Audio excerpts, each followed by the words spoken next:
Hey, what's going on, guys? Welcome back to Aries EDC. Today, I'm doing a long version of this knife that was sent in by a viewer of the channel. So I just want to thank Gareth for reaching out to me, giving me a little heads up on this thing, and sending it to me. He reached out to me on Instagram, and you guys can check me out at Aries EDC on Instagram. He reached out and sent me a couple pictures of this knife and was wondering if I would like to take a look at it. And I said, fantastic. I looked at that blade shape and some of the things about it, and I was like, yeah, cool, man. I'll take a look. And then come to find out, it was out of South Africa. And I was even more intrigued because, I don't know anything about things that are going on in South Africa, except some of the really intense photos that I get to see on Instagram with the super high-end custom stuff that really kind of just blows my mind and some of the stuff. So I was like, man, I'll take a look at it. So he sent it in. And the company is called Pickled Steel. That is their little logo there. And this knife is called the Capolavoro in D2. So, and the designer of this knife is Miguel Hetzel. So I didn't really know anything about Pickled Steel. Never heard of the company before he sent that in to me. But the design of this knife and everything got me a little bit intrigued. So I reached out to him. And he got me in touch with the owner of the company, who gave me a bunch of information, which I want to share with you now. So Pickled Steel was created 6.5 years ago by Aldo out of South Africa. And he was importing and exporting a lot of the main production knives. So I think he was dealing with CRKT and he was dealing with Kershaw, and he was importing and exporting knives around Africa. And I think other countries as well. And he's found a niche and he said, I'd like to do my own thing. And he started Pickled Steel Knife Company. And he has a ton of knives on the website, which I have included in the description of this video. So please go to the website and check it out. He has a ton of stuff. Fixed blades, folders, accessories. He's got multi-tools. He's got all kinds of stuff on the website. But he gave me a bunch of information about how he does his business. So he works with an OEM and an EDM, so the engineering and then the design. And he works with about 11 designers, and they all help him design knives. They give him knives, and then he works with the OEMs to create the knives. And the knives that he has on his channel, on his website, there's 3 different tiers, I guess, of designs that he has. So the OEMs that he works with, the first tier is a design that the OEM has. They own it, and then he just puts his branding on that knife. Then the second tier is they have a template, and he can change a very small percentage of what that is. So like, I want to take away a thumb stud, or I want to do this color instead of that color. And then he could put his logo on that very small modification. And then he has the full customs, where he has a custom designer like Miguel who comes up with this design, and then he sends that design to the OEM, and then they produce the knife for him. All of his OEMs are out of China or out of Asia. Sorry. And, they're not really big names, although if you've ever heard of Remet Knife Company, there's some of the same OEMs. He works with some of the same OEMs as that company.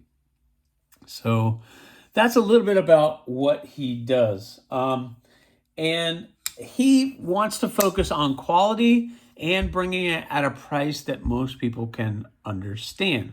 And I'm ignorant, and I didn't know what was going on. And I looked on the website, and it said R195. So it was a 1,195. And the R means rand. So you guys were very generous and very informative. Ignorant American. I don't know anything but US dollars.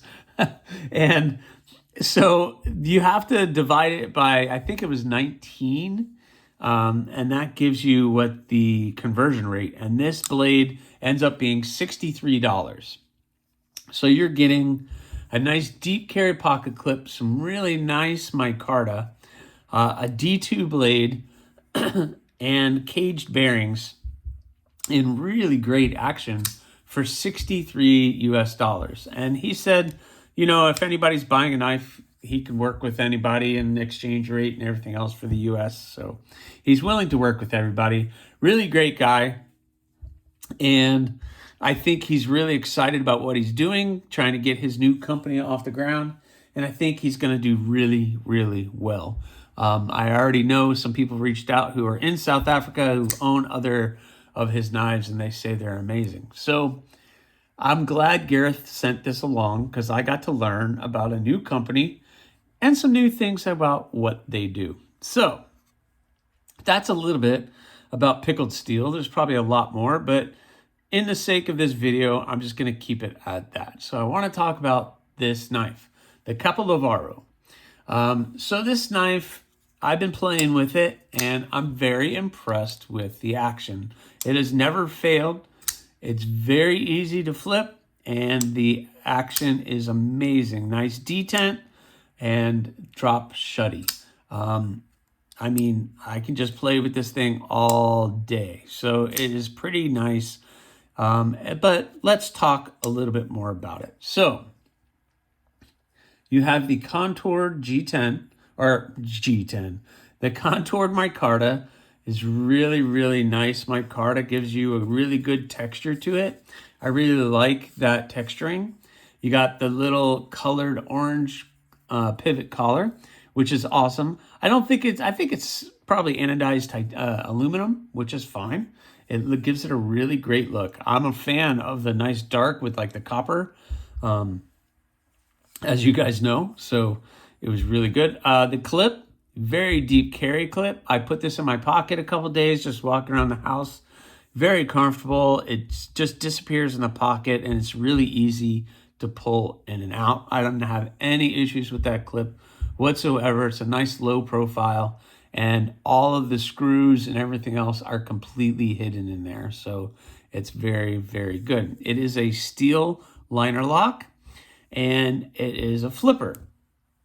And the flipper top isn't too bad. It doesn't poke out too much. It has some jimping on it to give you some grip on it.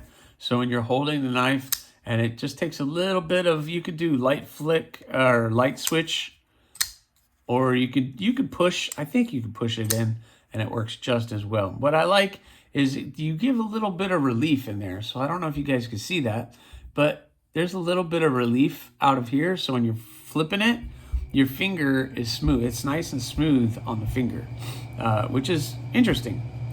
You're gonna get that full 4 fingers. You get squeezed in a little bit, but you know, for me, already this is a much bigger than anything that I would usually did. But excellent 4-finger grip, nice grip on that. You get right behind that thumb, the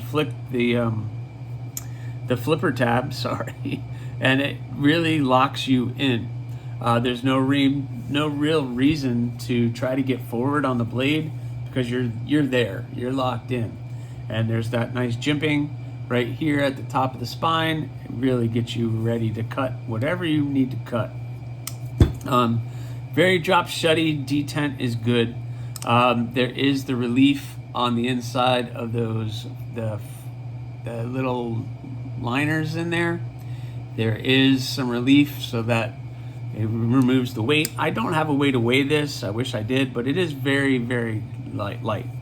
So let's look at the size of this. So the size of this thing is, overall length is about 7.5 inches. And for our African friends or friends over in Africa, the overall length is 194 millimeters. And the blade length is, let's see, I mean, it depends what you want to do. So if you're going from the tip to here, it's from the tip to here is 3.5. The sharpening the sharpened edge is just like 3.1. So it's not too bad. The blade length in millimeters is 77 millimeters. And just so you would like to see, I did bring something for size comparison. You have the Rat 2. So overall length is just a little bit more than the Rat 2, but look at the blade. The blade is just a tad bit bigger than the Rat 2. So, you know, it's interesting. It looks bigger, but the blade actually isn't as long as you might think. So you have the Rat 2. How about the Civivi Elementum with a 3-inch blade? So again, we're just a little over 3 inches on the blade. And then last but not least, let's do the Spyderco Para 3. And you can see overall, it's almost in line with what the Para 3 is overall. And while we have that out, we can look at the thickness. You have the Para 3 thickness, and that very, very similar to the thickness of each of those blades. So let's go ahead and close that so you can see. But, you know, it's actually a little thicker than the Para 3, only based on the curvature of the scales being curved. So you can see if it wasn't the curved, the rounded, then it would be the same. So, but overall profile in the pocket is going to be very, very similar to the Para 3. And it's actually probably a little less tall than the Para 3, but it is an excellent, excellent thing to put in your pocket. Now, $63 US for D2 caged bearings, that nice, interesting shaped blade. You have this really nice deep recurve, and then you have the hollow grind up here at the front. And they have the hollow grind up here, very, very sharp. This area, some of you made the comment that that's not going to be easy to sharpen. And you're right. If you have a ceramic rod, you could actually get into this area a little bit easier to get a strop on it and to get that edge refreshed. But the tip is going to be very easy to sharpen. I like the two-tone black with the satin finish. What's interesting is the spine is black, and then the flipper tab all around the edge is black, and then like all of that area in there, except for where you have the lockup, is black. So it's very interesting. I wondered if they blackened the whole blade and then they went back through and then did the finish on it. So I think that's kind of what they did as far as the OEM manufacturing on this knife. So overall, this knife is really, really good. And I would expect everybody watching this to go check them out. They are doing some really great work over there. And I'm really impressed with some of the quality and the things that are coming out of Pickled Steel. Oh, and let's talk about the name, Pickled Steel. He's not doing any pickling to the steel or anything else. Basically, the name derives from, if you pickle something, it always makes it better. If you take just an ordinary cucumber, which isn't very fantastic, but you pickle it and turn it into a pickle, then it's awesome. So the same with onions, same with all the other vegetables. If you pickle it, it just makes it better. And that's what his thought is. You're gonna put the little pickling touch on something, you're gonna get that extra little touch, that extra little flair, the extra little quality that's gonna make that knife so much better. So I look forward to getting some other stuff. I've been told I have some other things that might be coming my way from them, and I'm really, really excited about it. So again, the Capolavoro in D2 from Pickled Steel, guys. Really, really cool stuff. So please go to the website. I'll put it in the description of this video and check them out. They're doing some really, really great work. Thanks again for watching. Once again, please subscribe, like, leave a comment or not. That choice is yours.